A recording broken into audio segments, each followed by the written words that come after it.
Hello everyone, welcome back to Urdu online solution. आप सब लोग कैसे हो?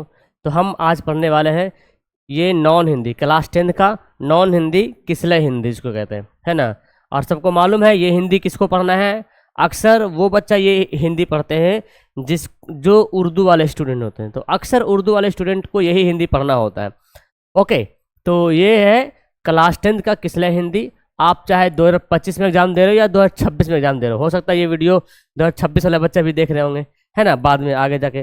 तो फिर कोई दिक्कत नहीं, चैप्टर वही है, अभी सिलेबस वही है, बदलेगा तो अलग बात है। यहाँ पे हम लोग पढ़ने वाले हैं बिहारी के दोहे। जिस तरह से आप बिहारी को यहाँ पर अपनी माथे की निगाहों से देख सकते हैं। और ये है बिहारी के दोहे चैप्टर, यानी कि ये दोहा लिखा करते थे, है ना। बिहार में जो है ना, कैसे कहते गीत, है ना, भोजपुरी टाइप का। तो दोहा जो है एक हिंदी भाषा में एक कविता के रूप में दोहा उभर के सामने आया है, जिसको उसका लैंग्वेज थोड़ा सा अलग टाइप का होता है। ओके, तो बिहारी है और इनका दोहा है, इन्हीं का लिखा हुआ दोहा है। तो आइए पढ़ते हैं इनके दोहे के बारे में, क्या ये अपने दोहे में हम लोग को क्या नसीहत करते हैं, क्या सलाह देते हैं। इससे पहले मैं आपको बता दूं, अगर आप हमारे रफ्तार बैच में नहीं जुड़े हैं, जिसमें Urdu, Hindi, math, science, social सभी चैप्टर का मिलेगा आपको notes, PDF, live class, private class 399 में हमारा मोबाइल नंबर है, आप इससे ज्वाइन हो सकते हैं। लेकिन कोई बच्चा ऐसा होगा, सर हमको नहीं खाली उर्दू हिंदी ही लेना है, साइंस मैथ कहीं से पढ़ रहे, तो आपको 100 रुपया कम लगेगा, 299। ठीक है, अब आपको डिसाइड करना है कि आपको किस में ज्वाइन होना हो। तो नहीं ज्वाइन हुए होंगे तो जरूर ज्वाइन हो जाइएगा, ठीक है ना। ये आपके लिए बहुत बेनिफिट होगा, 200-300 रुपया कोई बड़ी बात नहीं है, लेकिन नंबर आपका बहुत बेस्ट आएगा। पैसा लगता है ना, तो क्या होता है, जब पैसा लगता है इंसान के पास, जब पैसा खर्च होता है ना, तो पढ़ने में भी थोड़ा सा लगता है, हाँ भाई पैसा लग रहा है तो थोड़ा सा पढ़ने में भी ध्यान से पढ़ना है। ये मैंने दोहा का पीडीएफ ही यहाँ पे लिखा है, बिकॉज हमको यहाँ पे आपको समझाना है ध्यान से, तो हमें दोहा को जो हम पीडीएफ ही ले चले आते हैं। चलिए आइए हम आपको समझाते हैं दोहा। पहले तो ये जो ऊपर का जो दिख रहा है ना, इसके बारे में पहले जान लेते हैं ध्यान।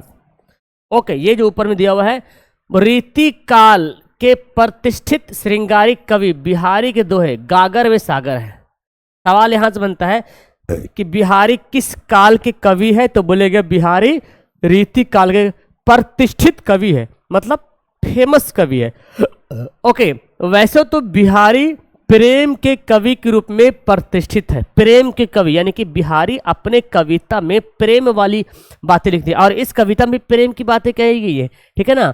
तो बिहारी प्रेम के कवि माने जाते हैं, यानी कि उनकी कविताओं में प्रेम ही प्रेम, मोहब्बत ही मोहब्बत भरा होता है, ठीक है।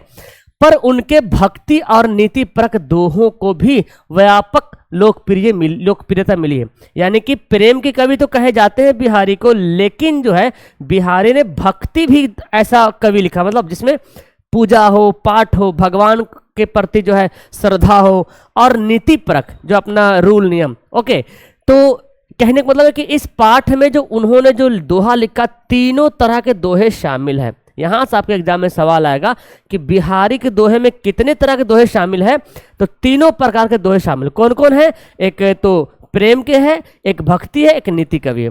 प्रेम हो गया, दूसरा भक्ति हो गया, तीसरा नीति परक। ये तीनों प्रकार के दोहे बिहारी के दोहे में शामिल है, इस चैप्टर में भी शामिल है। आइए तो हम इसको पढ़ते ध्यान से, इसका अर्थ समझते हैं। बहुत काफी आपको आनंद आएगा, पढ़ के सुन के भी मजा आएगा, और शायद अपने जीवन में कुछ जरूर सीखने का मौका मिल जाएगा, ठीक है ना। तो आइए हम पढ़ते हैं। पहली बात यहाँ पे, मेरी भव बाधा हरव राधा नागरी सोए, जा तन की झाई पर श्यामू हरित दुति होए। अब ये पढ़ के तो दिमाग के बाहर जा रहा होगा, है ना, बट मैं आपको एकदम सिंपल सा लैंग्वेज में आपको समझाता हूँ। देखिए, अगर आप इसको पढ़ के नहीं भी समझते हैं तो कोई बड़ी बात नहीं है। अगर इम्तिहान में सवाल आता है ये लाइन कि मेरी भव बाधा हरव राधा नागरी सोए, तो आपसे पूछा जाएगा ये पंक्ति किस कविता से लिया गया है। तो आप थोड़ा सा दिमाग लगाना, इस टाइप का लैंग्वेज वाला जो कविता है, एक ही पीस ही है इसमें, है ना, जो कि बिहारी के दोहे वाला है। चलिए तो मैं आपको समझाता हूं। यहाँ पे अब बिहारी कहते हैं भगवान कृष्ण से, है ना, राधा से कहते हैं मेरी भाव बाधा हरव राधा नागरी सोए। ये मतलब राधा से कहते हैं, कौन? बिहारी राधा से कहते हैं, ए राधा, है ना, हमारी दुनियावी प्रॉब्लम, जीवन में हमारे जीवन में जो समस्याएं हैं, जो मुसीबतें हैं, उसको दूर कर दे, है ना। जा तन की झाई पर श्यामू हरित दुती होए, जैसे बोलता है कि जैसे राधा आपकी परछाया जो है ना श्यामू यानी कि श्री कृष्ण पर जब पड़ती थी ना, तो वो जो है हरे हो जाते थे, सुख खुश हो जाते थे।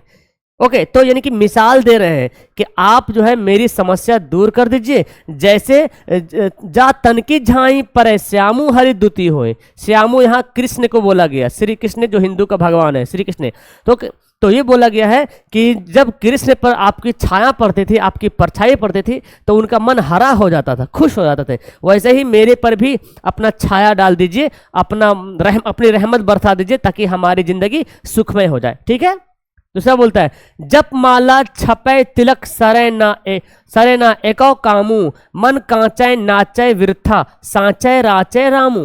ये बोलते हैं कि माला जप लेने से या माथे पर लंबे तिलक लगा लेने से उनका कोई काम नहीं कि बड़ा काम कर लिया, कोई काम अच्छा नहीं हो जाता है कि माला जप लिया सब काम हो जाएगा, है ना, या लंबा सा तिलक लगा दिया तो काम हमारा पूरा संपन्न हो जाएगा। बोला गया है मन कांचे, जिसका मन में कांच कच्चा मन हो, ईमान जिसका सही ना हो, उससे जो है भगवान सुख नहीं। रामू सांचे राचे रामू, रामू मतलब राम को बोला गया है। तो राम जो है, जो भगवान हिंदू का है, वो खुश नहीं हो गए। कहने का मतलब इसका हो रहा कि अगर आप माला जप ले रहे हैं, है ना, या तो लंबा तिलक लगा रहे हैं, या मुस्लिम में अगर देखा जाए तो आप टोपी पहन ले रहे हैं, नमाज पढ़ ले रहे हैं, है ना, और इबादत कर ले रहे हैं, और आपका तो इसका मतलब वो फिर बोला कि मन कांचा। अगर आपका मन कच्चा है, मन में ईमान नहीं है, दिल के अंदर ईमान नहीं है ना, आपके अंदर ईमान नहीं है, आपका मन जो है झूठा है, और आप लाख नमाज पढ़ रहे, इबादत कर रहे, भगवान की पूजा कर रहे, तो क्या भगवान खुश हो जाएगा? ये बोलते हैं भगवान खुश नहीं होंगे।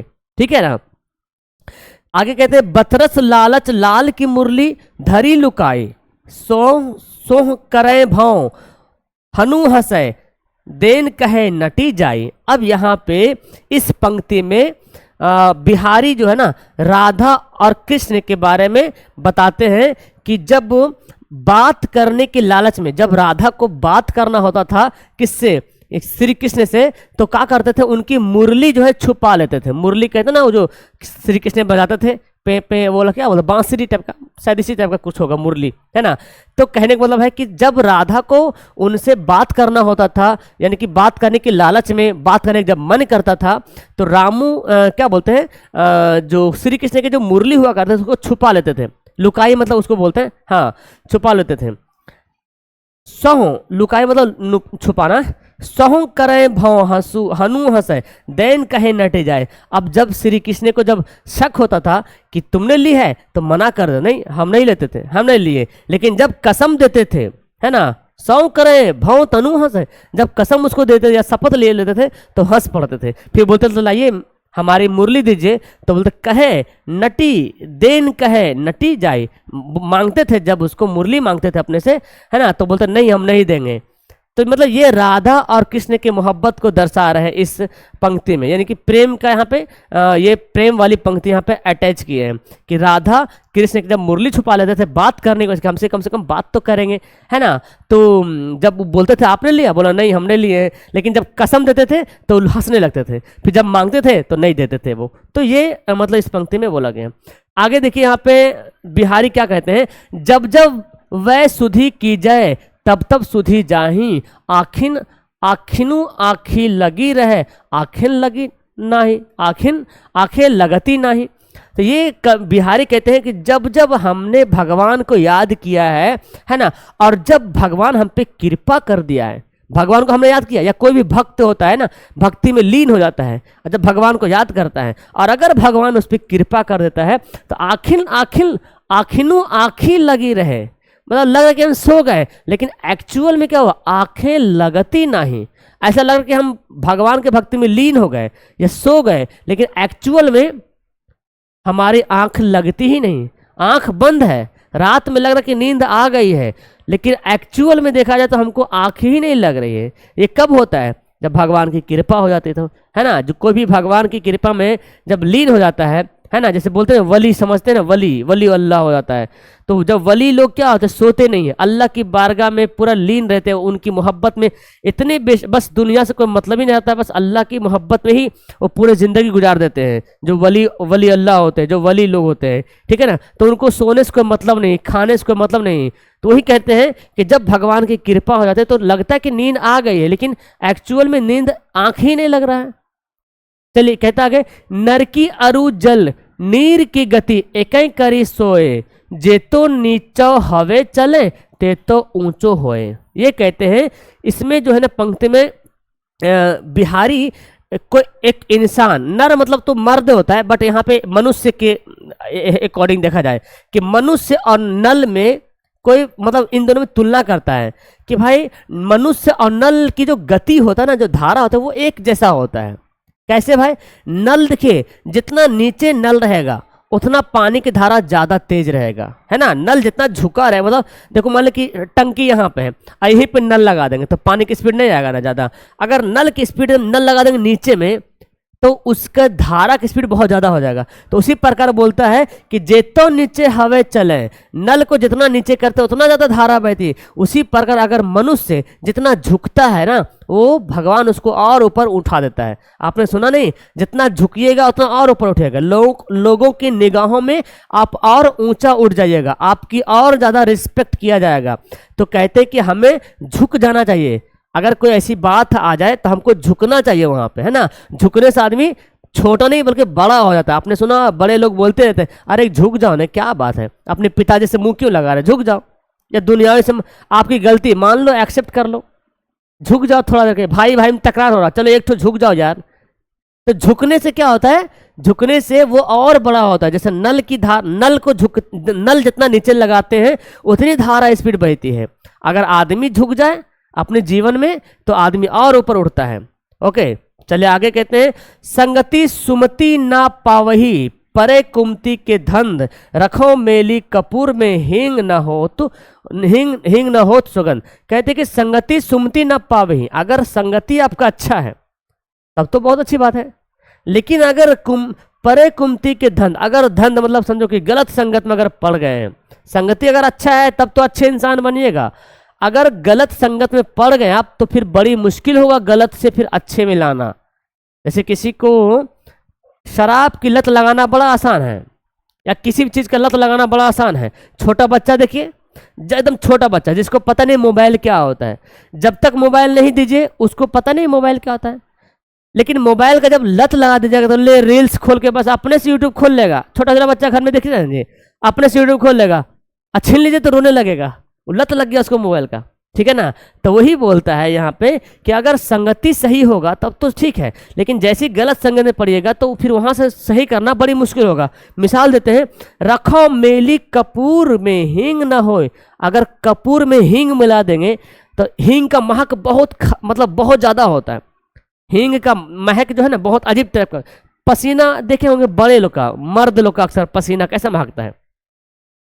तो कहते हैं कि अगर कपूर में हींग मिला देंगे तो क्या हींग का महक खत्म हो जाएगा? बोला नहीं, वो महकवे करेगा। मतलब कपूर भी महकता है और हींग में महकता है, लेकिन अगर बोले कपूर में हींग मिला दे तो क्या हींग का महक नहीं खत्म होगा? क्योंकि हींग इतना खतरनाक महकवे करता है कि कपूर कुछ मतलब शरीफ कुछ नहीं कर सकता है। अगर अच्छा और बदमाश है तो बदमाश ही वो बन जाता है, ठीक है। तो यही कहते हैं कि हमको संगति सही होना चाहिए। जैसे कपूर में अगर हींग मिला देंगे तो संगति मतलब ऐसे नहीं कि हींग का महक खत्म हो जाएगा। अगला लाइन बोलते हैं, बड़े न हो जाए गुगन बिनु बिरद बड़ाई पाए, कह धतूरे सो कनक गहनो गढ़ो न जाए। ये बोलता कर बड़ा हो गए, अपने आप को बड़ाई कर रहे, खूब बड़ाई कर रहे, खूब बड़ाई करे, खूब डिंग हाँक रहे, तो क्या बड़े आदमी बन जाइएगा? ऐसा नहीं। बड़े न हो जाए गुगन बिनु, अपने खूब गुण गा रहे हैं कि हम बड़े हैं, हम ये कर सकते हैं, हम वो कर सकते हैं, तो क्या बड़े बन जाएंगे? नहीं। एग्जाम्पल देते यहाँ पे, कहा धतूरे सो कनक, मतलब धातु तो बहुत चीज को कहते हैं, है ना। धातु तो बहुत सारे चीज को कहते हैं। धातु लोहा भी धातु, सोना तांबा चांदी सब धातु है। लेकिन गहनों गढ़ो न जाए, लेकिन गहना किसका बनता है? सिर्फ सोना का बनता है ना, सोना का। लेकिन हर एक धतूरे जो है ना सोना नहीं बनता है, जो कनक होता है, जो सोना होता है वही सोना बनता है। तो कहने मतलब धातु तो बहुत सारे हमारे पास है, सोना है, चांदी, लोहा, तांबा, एल्युमिनियम, पीतल, बहुत है। लेकिन क्या सब क्या सोना बनता है, सबका जेवर बनता है, सबका गहना बनता है? नहीं, गहना उसी का बनता है जो सोना होता है, जो चांदी होता है, यानी कि जिसमें क्वालिटी होता है। तो जब कोई इंसान में क्वालिटी होता है तो उसको चर्चा करने की आवश्यकता नहीं पड़ता कि हम बहुत क्वालिटी वाले हैं, है ना, हमको बहुत आता है, डिंग हाकने से नहीं। जिसमें जिसके अंदर क्वालिटी होगा उसके सामने जो है ना झक मार के लोग आएंगे और आपको रिस्पेक्ट करेंगे, आपको रिस्पेक्ट की नज़र से देखेंगे। तो इस लाइन में वही कहते हैं कि आप अपने आप को बड़ाई मत कीजिए, डिंग मत हाकिए, आप अपना क्वालिटी अपने आप में पैदा कीजिए और जब जरूरत पड़े तब उसको दिखाइए। जैसे सोना, जरूरत पड़ता है तब सोना की दुकान में जाते हैं तो बोलता है 55,000 तौला सोना है, या भरी बोलते हैं 60,000 भरी सोना है, तो बोलते हैं नहीं भैया 1,000 कम कर देना, 59,000 दीजिए ना। ऐसा होगा? नहीं होगा वो तो नहीं लेगा वो। लेकिन लोहा की दुकान में जाइए 40 रुपये किलो, अच्छा ठीक छोड़िए ना, इतना लोहा लेंगे, 39 लगा दिए, अच्छा चलो ले ले। तो लोहा अलग अलग धातु का कीमत आगे पीछे बढ़ सकता है, लेकिन जिसकी कीमत तय हो गई है सोना की, उसकी कीमत नहीं बदली, क्योंकि वो सोना है। ठीक है, तो उसी प्रकार जो क्वालिटी जिसके अंदर होता है उसकी वैल्यू घटती नहीं है। दीर्घ सांस न लेहू दुख, सुख साई ही न भूल, दई दई क्यों कर तू है, दई दई सुख कबूली।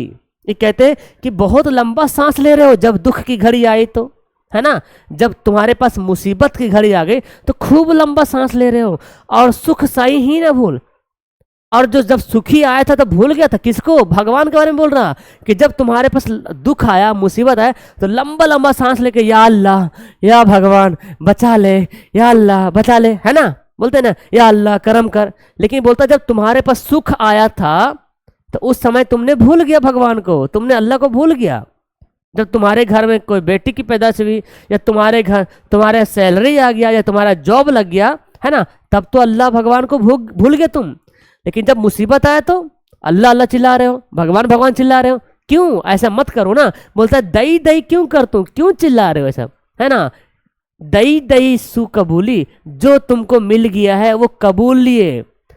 बिहारी कहते हैं कि भगवान जो देता है उसको कबूलिए, चाहे वो दुख दे रहा है चाहे वो सुख दे रहा है, उसको कबूला जाए, मैंने उसको एक्सेप्ट किया जाए। ऐसा नहीं कि दुख आ गया, सब सारा दुख मेरे पास आ गया, या अल्लाह, मतलब अल्लाह को कोस रहे हैं, या अल्लाह सारी मुसीबत मेरे पास दे दी, बल्कि कहते हैं कि तुम एक्सेप्ट करो उसको, है ना, और शुक्रिया करो, शुक्रिया अदा करो, अल्लाह ताला के शुक्रिया अदा करो कि जो दिया है तुमने ठीक दिया। बस इससे कैसे निजात पाना है ना, उसका सॉल्यूशन ढूंढना है हमको। इन्हें कि बैठ करके बस खाली कोस रहे, या अल्लाह ऐसे हो गया, या ये नहीं हो रहा। इससे अच्छा है कि हम कुछ उसका हल ढूंढे।